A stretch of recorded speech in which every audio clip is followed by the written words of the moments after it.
Hello, I'm Kelly Ott. And I'm Lara Wakefield. And on today's focus point, we're going to be talking about students keeping their own data, or however you want to say it. I think I say data. I say data. Okay. Yeah. Data. Whatever. You know what we're talking about. All those numbers you have to keep track of. Right. And report that helps inform whether your child is making progress on their goals.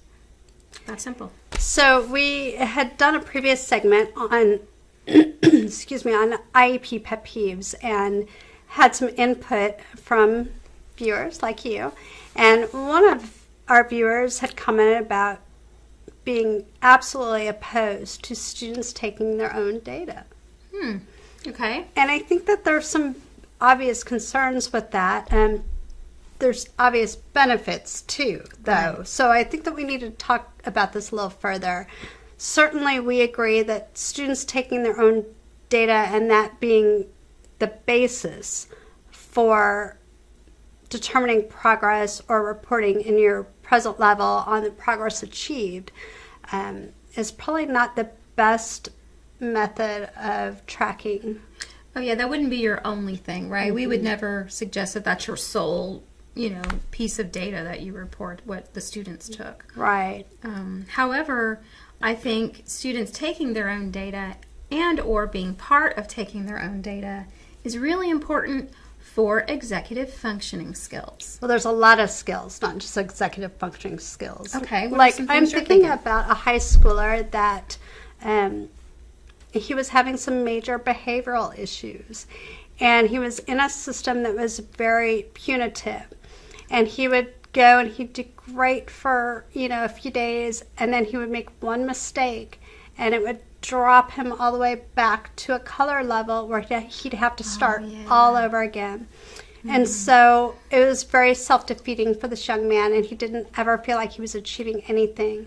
And so we start tracking his data and his behavior, and through this process he learned not only how to look at an average over time and track improvements, overall improvements, but he also learned how to take averages, how to make graphs. I mean, some real math essential skills. Yes, of course. And then math analytical skills, math calculation skills, and then summarizing, explaining your data to someone. Right. Well, the summarizing and being able to defend, to go in and orally say, here's my data.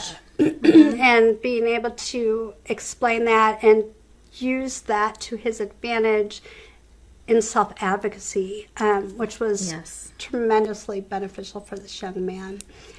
Not to mention the fact that it was a mindset thing for him, because he thought he had to be perfect 100%, which was unfortunately how his system that the school had set up for him in achieving his goal was really failing him, but that's how it was set up. And so he was able then to learn a very important life skill, and that no one's perfect. We all have that down day, but if you look at improvements over time, you see trends that, hey, I am doing better. I am achieving 80% or better, whatever the criteria is. And one mistake doesn't ruin that, doesn't start me all over, because in his mind, I screwed up, so why try?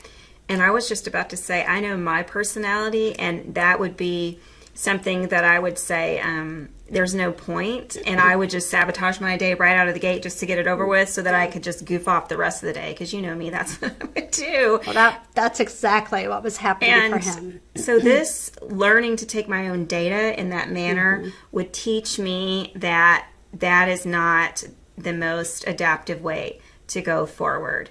And I would learn through my own data tracking that I could learn to manage my behaviors better. But it's not just for high schoolers, and this is something I try to encourage people to think about.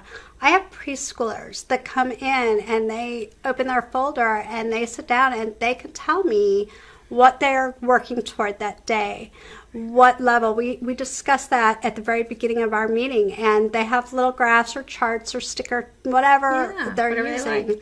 And we talk about, okay, so we're going to try to get 5 good productions today. We want the sound to be good 5 times or 10 times or whatever it is. And they could tally or they could color or spot or whatever every time I give them a thumbs up, or they could tell me if it was a good production or a bad production. So they're learning self-monitoring skills. They're learning how to track their own data because it is part of the process. Plus, they're learning how to explain what they're doing. They're learning goal setting at that very young age. And, I think that we do children a big disservice by waiting until they are transition age to teach those very important life skills, those soft skills, when we could be developing that. It's not something that happens, boom, automatically when they turn 16. It's something that we can be developing over time and help these students understand that this is what I'm going for. I got it or I didn't get it. What am I going to work towards? What am I going to tweak? How am I going to make adjustments to do better? That's a life skill. It's so important to be able to self-evaluate. It's uncomfortable sometimes, but it is something really important to do. And the older we get, we have to add bigger skills for that. We have to self-evaluate so many other things in our lives. And it's so important, and it's not necessarily directly taught in any classes. But you know what's really cool about having the little ones do that? Somebody comes into your room and say, hey, Timmy, what are you working on today?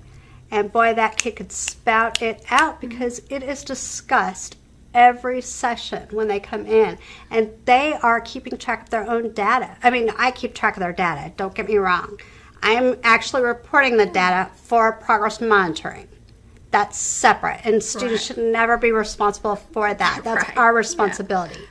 But it is great to have kids learn how to do this because that's something that ultimately we want them to be able to do as they transition out of high school.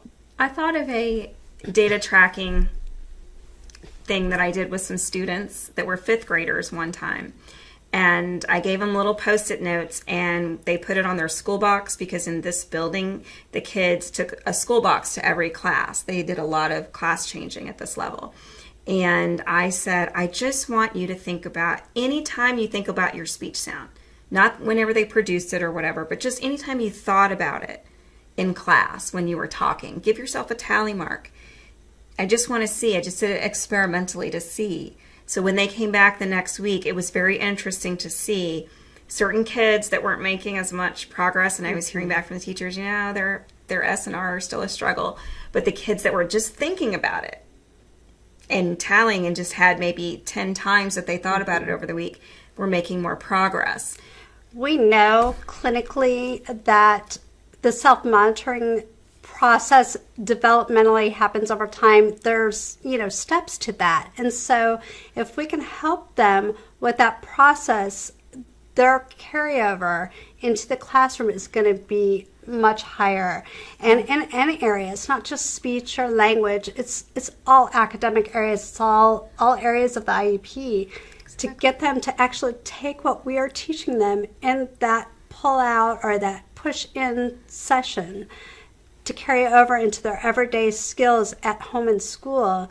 They have to be able to self-monitor. And the best way to do that is to get them on that data tracking so they are in that process of learning those skills. So that's what we want to talk to you about today. Please share your thoughts on this process because it seems like there are people either on one extreme or the other with this topic. It's fascinating. It is a clinically relevant skill to teach your students how to track their own progress because they need to learn how to self-monitor. Thank you for joining us.